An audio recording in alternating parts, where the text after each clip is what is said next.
पे ज़्यादा से ज़्यादा हिंदुओं को बसा रहे हैं ताकि कश्मीरी अपनी जदोजहद ना कर सके। अच्छा। इसी वजह से अब देखें ना, ये अभी 25-26 बंदे तो मर गए इंडिया के, और सारे के सारे हिंदू थे। इंडिया इस बात का क्लेम करता था कि जम्मू कश्मीर से जब से आर्टिकल 370 रिमूव किया गया है, जम्मू कश्मीर से दहशतगर्दी का खात्मा हो चुका है और अमन की फिजा कायम हो चुकी है। लेकिन एक बार फिर से जम्मू कश्मीर के अंदर दहशतगर्दी की फिजा कायम हो रही है।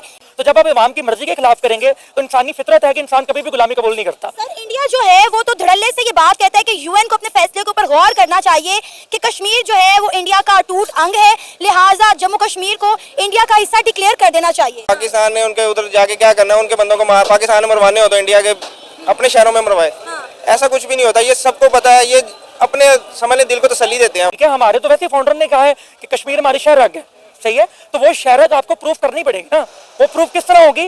जबरदस्ती तो हम नहीं कर सकते। वो शहरग इस तरह इंप्रूव होगी कि जब आप टेबल पे बैठेंगे और कश्मीरी अवाम ये कहेगी कि जी हाँ हम पाकिस्तान के साथ हैं, देन आप उस चीज को, उस नजरिए को साबित कर सकते हैं। लेकिन अगर आप ये समझते हैं कि आप उस नजरिए को दबाएंगे in the name of development, in the name of infrastructure, in the name of architecture, कुछ नहीं होगा। ये ऐसा ही चलता रहेगा। तो बेहतरीन हल बात कर रहे हैं, लड़ाई इसका हल नहीं है। इसमें दो चीज़ें होती हैं, हमेशा कश्मीर में दो चीज़ें हुई हैं। एक तो सबसे पहले इंडिया जो है ना वो थोड़ा सा झूठ बोलता है। अच्छा। इस बार भी उसने ऐसे ही किया, आर्टिकल 370 खत्म करके उसने बीच में इंडियंस जो हैं उनको देना शुरू कर दिया, डोमिसाइल रिहाइश दे रहे हैं, वहाँ पे ज़्यादा से ज़्यादा हिंदुओं को बसा रहे हैं ताकि कश्मीरी अपनी जदोजहद ना कर सके। अच्छा। इसी वजह से अब देखें ना, ये अभी 25-26 बंदे तो मर गए इंडिया के, और सारे के सारे हिंदू थे। अच्छा। और ये कश्मीरियों का रिएक्शन हो सकता है, लेकिन है नहीं, क्योंकि ये इंडियन नहीं किया। इसकी वजह से ये और बंदों को लेके आएंगे। अच्छा। हाँ जी, ये कश्मीर के, आपको लग रहा है ये कश्मीरियों का रिएक्शन है जो इन्होंने 83,000 हिंदुओं को डोमिसाइल्स दिए, उसका रिएक्शन है? हो सकता है रिएक्शन हो। ये भी हो सकता है कि ये इंडियन ने खुद किया हो, क्योंकि आपको पता है कि इंडिया की पॉलिटिक्स हमेशा जो है ना वो लाशों के ऊपर हुई है, और वो ऐसे ही करते हैं। बाकी कश्मीरियों का उनका हक मिलना चाहिए, आज़ादी मिलनी चाहिए। ये तो उनके ऊपर आना कि वो पाकिस्तान के साथ जाना चाहते हैं, आज़ाद रहना चाहते हैं, या इंडिया के साथ रहना। इंडिया तो ये दावा करता है कि उन्होंने जब से कश्मीर से आर्टिकल 370 रिमूव किया है, उसके बाद जम्मू कश्मीर के अंदर उन्होंने बड़ी डेवलपमेंट की है, फिर अभी सारे मामला क्यों कर पेश आएंगे? नहीं, कश्मीर में, उनके कश्मीर में भी डेवलपमेंट है, इसमें कोई शक नहीं। हमारे कश्मीर, बेसिकली उनका कश्मीर मैदानी इलाका है, हमारा कश्मीर पहाड़ी इलाका है। डेवलपमेंट वहाँ पे है, लेकिन वहाँ पे बड़े सगीर में भी तो डेवलपमेंट नहीं थी ना। ट्रेन की, आज तक ट्रेन की पटरियाँ पाकिस्तान में, इंडिया में अंग्रेजों के दौर की हैं। डेवलपमेंट तो अंग्रेज भी करते थे। अच्छा। लेकिन हम आज़ाद नहीं थे। हम आज भी आज़ाद नहीं है। अगर कश्मीर में देखें तो एक साइड से है कि आप देखें उन्होंने जो भी किया काम वो करते हैं, लेकिन कश्मीर आज़ाद नहीं है। कश्मीरियों को उनका हक मिलना चाहिए। और ये इंडिया तो हमेशा इसका मलबा जो है वो पाकिस्तान पे डालता है। अभी भी इंडियन मीडिया यही बात कह रहा है कि ये पाकिस्तान की जानिब से किया गया है।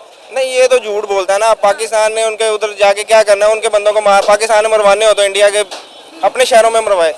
ऐसा कुछ भी नहीं होता, ये सबको पता है। ये अपने समझ दिल को तसल्ली देते हैं वो, और कुछ भी नहीं है। आप देखें, हम तो खुद दहशतगर्दी का शिकार हैं, हम किसी मुल्क में जाके क्या दहशतगर्दी करेंगे? नहीं नहीं मैम, हम इंशाल्लाह हम भी इस मुल्क से दहशतगर्दी को खत्म करेंगे, और हमें जरूरत ही नहीं है किसी और मुल्क में जाकर दहशतगर्दी की। इंडिया और पाकिस्तान के दरमियान जो सबसे बड़ा मसला है वो कश्मीर का मसला है, जो कि पिछले कई सालों से हल होने का नाम नहीं ले रहा। आपको क्या लगता है ये मसला कब और कैसे हल होगा ताकि दोनों मुल्क करीब आ सके? हम कब तक जो है ये ब्लेम गेम खेलते रहेंगे? हमें कभी करीब आने की जरूरत पड़ेगी नहीं इंशाल्लाह। अच्छा। हमें क्या जरूरत है किसी के करीब जाने की? ये अफगानिस्तान हमारे साथ है, हमें क्या जरूरत है अफगानिस्तान के साथ जाने की, करीब होने की? पाकिस्तान अल्हम्दुलिल्लाह, अल्लाह पाक ने पाकिस्तान को इस्लाम के नाम पे बनाया, और पाकिस्तान तक क़यामत कायम रहेगा इंशाल्लाह। इस तरह तो हम आइसोलेट हो जाएंगे अगर हम अपने हमसाये ममालिक के साथ बना कर नहीं रखेंगे तो। नहीं, इनके साथ ना भी बनाए तो फिर भी आइसोलेट नहीं होंगे इंशाल्लाह, क्योंकि इंडिया के साथ हमें इंडिया के साथ बनाने की हमें ज़्यादा ज़रूरत है। अच्छा। लेकिन आप कैसे बना सकते हैं? अगर आप उनके साथ एक कदम चलते हैं तो वो आगे से आपके ऊपर दहशतगर्द हमले, जब हमने उनके साथ सुलह करने की कोशिश किया, बलूचिस्तान में सबसे ज़्यादा दहशतगर्दी है जो आजकल हो रही है, और ये सारा कुछ इंडिया करवाता है। इंडिया आज तक 26/11 के हमले को नहीं भूला, लेकिन पाकिस्तान में आए रोज जो है वो 26/11 होता है। अभी आप देखें, पिछले दिनों हमने बलूचिस्तान में क्या कुछ बर्दाश्त नहीं किया। जाफर एक्सप्रेस के बाद आप देखेंगे कितने दिन लगातार पाकिस्तान में दहशतगर्दी के वाकयात पेश आए। बेसिकली मैं आपको वही बात बता रहा हूँ ना कि जब इंडिया में ना मामला ख़राब होने लगते हैं ना, वो बलूचिस्तान में मामला को ख़राब कर देते हैं। अब इंडिया में भी तो देखें, अगर हम सोशल मीडिया को नहीं देखते, हम मीडिया को देखें, तो इंडिया का अगर मीडिया उठा के देखें ना, तो इंडिया में कितनी तहरीकें चल रही हैं आज़ादी की। अब इंडिया जब उनके ऊपर नजरें दुनिया की पड़ती है, वो उनसे हटा देता है। बलूचिस्तान में ऐसे वाक़यात शुरू हो जाते हैं, और फिर बलूचिस्तान में क्या है, कुछ भी नहीं है, वो 1400-1500 लोग हैं।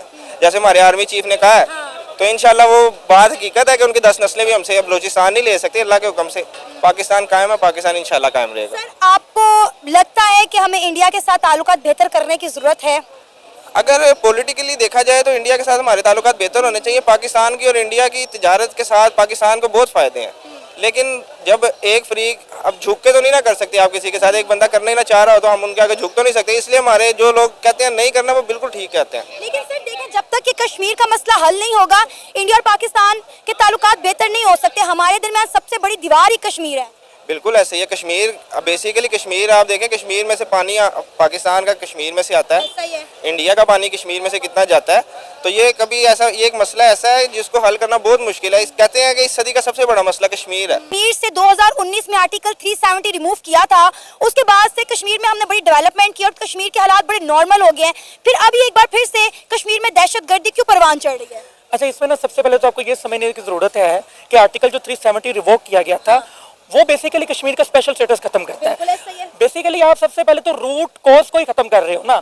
आपको यूनाइटेड नेशन ने बाउंड किया है, आपको इंटरनेशनल कम्युनिटी ने बाउंड किया, इवन पाकिस्तान स्टिल आजाद कश्मीर को और गिलगित बल्चिस्तान को एक स्पेशल स्टेटस के अंडर प्रोसीड करता है। तो जब आप आपका स्पेशल स्टेटस खत्म करने की कोशिश करेंगे which is itself is illegal thing, तो इलीगल थिंग को आप अगर डेवलपमेंट से जस्टिफाई करने जाएंगे, एक नजरिए को, अवाम की राय को उससे उल्ट जाके आप कहेंगे हमने सड़कें बना दी हैं, हमने रोजगार दे दिया, तो अवाम का जो नजरिया है वो खत्म हो गया, या अवाम का जो लीगल राइट है वो खत्म हो गया। जब आप इस तरह के इकदाम करते हैं ना, उसका नुकसान होता है कि अवाम खुद जो है ना उस पर रिटेलिएशन आती है। तो इन जैसे इकदाम को सबसे पहले देखना चाहिए कि आपने रूट कॉज ही खत्म कर दिया। यानी आपको ये लग रहा है कि ये जो दहशतगर्दी का वाकया पेश आया है ये कश्मीरी अपने हक के लिए खुद खड़े हो गए हैं? इसमें देखें, इसमें सारी पॉसिबिलिटी हो सकती है। सबसे पहले तो आपको ये देखने की वही बात है ना कि जब आप अपना लीगल स्टेटस ही खत्म कर रहे हैं, जब आप उनका स्पेशल स्टेटस आपने खत्म कर दिया, आपने उस मसले की बुनियाद को खत्म कर दी, तो देन यू शुड अंडरस्टैंड कि उसके बाद आप कुछ भी करें आप बेसिकली अवाम की मर्जी के खिलाफ कर रहे हैं। तो जब आप अवाम की मर्जी के खिलाफ करेंगे तो इंसानी फितरत है कि इंसान कभी भी गुलामी कबूल नहीं करता। सर इंडिया जो है वो तो धड़ल्ले से ये बात कहता है कि यूएन को अपने फैसले के ऊपर गौर करना चाहिए कि कश्मीर जो है वो इंडिया का अटूट अंग है, लिहाजा जम्मू कश्मीर को इंडिया का हिस्सा डिक्लेयर कर देना चाहिए। देखिए, इंडिया को एक चीज समझने की जरूरत है कि जब आप ये बात करते हैं कि यूएन को अपना रोल प्ले करना चाहिए या अपनी पॉलिसीज रिव्यू करनी चाहिए, तो सबसे पहले तो आपको स्टेज पे आना पड़ेगा जिस स्टेज में पॉलिसीज बनी थी। वो पॉलिसी बनी थी जब आर्टिकल 370 इंप्लीमेंटेड था। आप बेसिकली उन पॉलिसीज के लिए जो ग्राउंड तैयार किया गया उसको रिवोक कर चुके हैं। आपने तो उनका लीगल स्टेटस ही खत्म कर दिया। अब जब आपने उनका लीगल स्टेटस इलीगली खत्म करके उनको अपना शहरी बना लिया है, तो आप किस यूएन की पॉलिसीज की बात कर रहे हैं? मुझे ये बताएं कि जब जम्मू कश्मीर से आर्टिकल 370 रिमूव किया गया, हमने क्या किया? इंडिया ने बड़े धड़ल्ले के साथ, बड़ी दीदा दलेरी के साथ जम्मू कश्मीर के अंदर G20 की मीटिंग करवाई। हम देखते रहे थे 20 बड़ी इकोनॉमीज जाके जम्मू कश्मीर के अंदर बैठी। इंडिया ने पूरी दुनिया को ये बावर करवाया कि कश्मीर इंडिया से बिलोंग करता है। हमने तब क्या किया कश्मीर के लिए? देखें, बात यह है कि 20 जो G20 की कंट्रीज हैं, जब वो इंडिया जाती हैं तो आपको ये समझना पड़ेगा कि why they went to India, वो पाकिस्तान क्यों नहीं आए। उसकी रीजन ये है कि आप अपने तो मुआशी और माशरती तौर पे बहुत कमजोर हैं। आपका इस वक्त इकोनॉमिक स्टेटस वो नहीं है कि दुनिया आपकी बात सुने, सही है। आपका मिलिट्री स्टेटस वो नहीं है कि दुनिया आपकी बात सुने। आपका डिप्लोमेटिक स्टेटस वो नहीं है कि दुनिया आपकी बात सुने। जब आपने दुनिया को अपनी बात मनवानी होती है ना डिप्लोमेसी में, तो सबसे पहले मुल्क का ताकतवर होना बड़ा जरूरी है। आज अमेरिका क्यों धड़ल्ले से टैरिफ लगाता है? रीजन है, उसको पता है पीछे $30 ट्रिलियन प्लस की जो इकोनॉमी बैठी है। चाइना क्यों रिटेलिएशन करता है? क्योंकि चाइना को पता है कि उसके $1 ट्रिलियन की इकोनॉमी है। आपके पास इकोनॉमिक पावर ही नहीं है। आपके पास ना इकोनॉमिक पावर है, ना ही आपके पास मुस्लिम यूनिटी है। ये दोनों चीजें एक बेसिक पैरामीटर है जिसकी वजह से पाकिस्तान कुछ ना चाहते हुए भी नहीं कर पाया।